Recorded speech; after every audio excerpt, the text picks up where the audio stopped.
ധർമ്മേന്ദ്ര പ്രധാനേക്കാളും അഴിമതിക്കാരായ മന്ത്രിമാർ ക്യാബിനറ്റിൽ ഉണ്ട് എന്നുള്ളതാണ് പ്രധാന്റെ അനുകൂലികൾ ചൂണ്ടിക്കാണിക്കുന്നത്.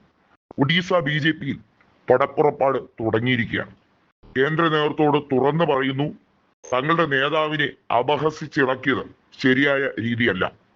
BJP നേതൃത്വം അദ്ദേഹത്തിന്റെ രാജി ആവശ്യപ്പെടാൻ ശ്രമിച്ചത് എന്ത് മാനദണ്ഡത്തിന്റെ പുറത്താണ്?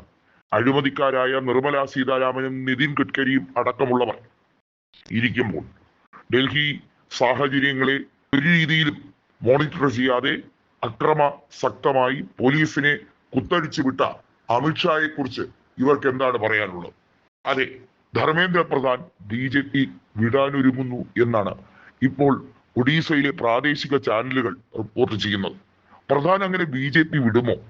പ്രധാൻ ഒരു RSSകാരനല്ലേ എന്നൊക്കെ BJP-യുടെ ഗോദി മീഡിയകൾ ചർച്ച ചെയ്യുന്നുണ്ട്.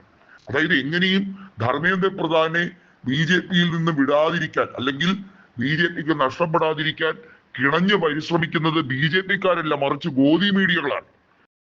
കൃത്യമായി നമുക്ക് മനസ്സിലാക്കാവുന്നത്, ഒഡീസയിൽ ഇപ്പോഴത്തെ മുഖ്യമന്ത്രിയായ ദളിത് വിഭാഗത്തിൽ നിന്നുള്ള മോഹൻ ചരൺ മാഞ്ചിയും ധർമ്മേന്ദ്ര പ്രധാനും തമ്മിൽ വടംവലി നടക്കുകയാണ് അധികാര രാഷ്ട്രീയത്തിന്റെ പേരിൽ.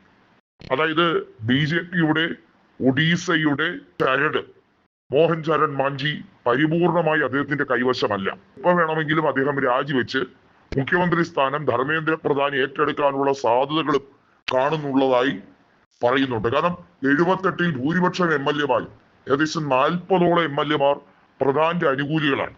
അവർക്കൊക്കെ സീറ്റ് ലഭിച്ചത് പ്രധാന്റെ ഇടപെടൽ കാരണമാണ്. അങ്ങനെയുള്ളവർ, അതുമാത്രമല്ല BJD ബിജു ജനതാദളിലെ ഏതാനും ചില MLA-മാർ രാജിവെച്ച് BJP-യിൽ ചേർന്നവർ ജയിച്ച MLA-മാരായിട്ടുണ്ട്. അവരും പ്രധാന്റെ വക്താക്കളാണ്. അവരൊക്കെ ആഗ്രഹിക്കുന്നത് മോഹൻ ചരൺ മാഞ്ചിയുടെ രാജിയും ധർമ്മേന്ദ്ര പ്രധാനെ മുഖ്യമന്ത്രി സ്ഥാനത്തേക്ക് അവരോധിക്കുക എന്നുള്ളതാണ്.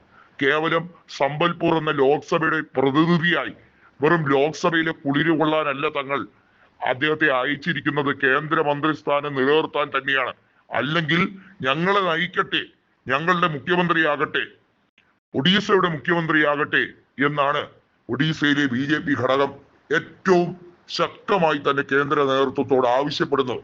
അങ്ങനെ അല്ല എങ്കിൽ ഉറപ്പായും ഭരണം തള്ളിയിടാൻ വേണ്ടി, അല്ലെങ്കിൽ ഭരണ അട്ടിമറിക്ക് വേണ്ടി വിമത നീക്കം നടത്താനാണ് ഒഡീസയിൽ ധർമ്മേന്ദ്ര പ്രധാന്റെ അനുകൂലികൾ ശ്രമിക്കുന്നത്. പ്രധാൻ വളരെ വളരെ ശക്തമായി ആഗ്രഹിക്കുന്ന കാര്യവും അത് തന്നെയാണ്. മുഖ്യമന്ത്രി സ്ഥാനത്തിൽ കുറഞ്ഞതൊന്നും അദ്ദേഹത്തിനെ തൃപ്തിപ്പെടുത്തുന്നില്ല. പ്രത്യേകിച്ചും കേന്ദ്രമന്ത്രി സ്ഥാനത്ത് നിന്നും അപഹാസ്യനായി രാജിവെക്കേണ്ടി വന്ന ഒരു സാഹചര്യം, അതും തന്റേതല്ലാത്ത കുറ്റത്താൽ രാജിവെക്കേണ്ടി വന്ന സാഹചര്യം എന്ന് പ്രധാൻ ഊന്നി പല സോഷ്യൽ മീഡിയ പോസ്റ്റുകളിലും അദ്ദേഹം എടുത്തു പറയുന്ന കാര്യമാണ്. തന്റെ വ്യക്തിപരമായ കാരണങ്ങളാലാണ് രാജിവെക്കുന്നതെന്ന് പറയുന്നുണ്ടെങ്കിലും അത് BJP-യുടെ കേന്ദ്ര നേതാക്കളുടെ ശക്തമായ സമ്മർദ്ദം കൊണ്ടാണെന്നുള്ളത് വളരെ വ്യക്തമാണ്.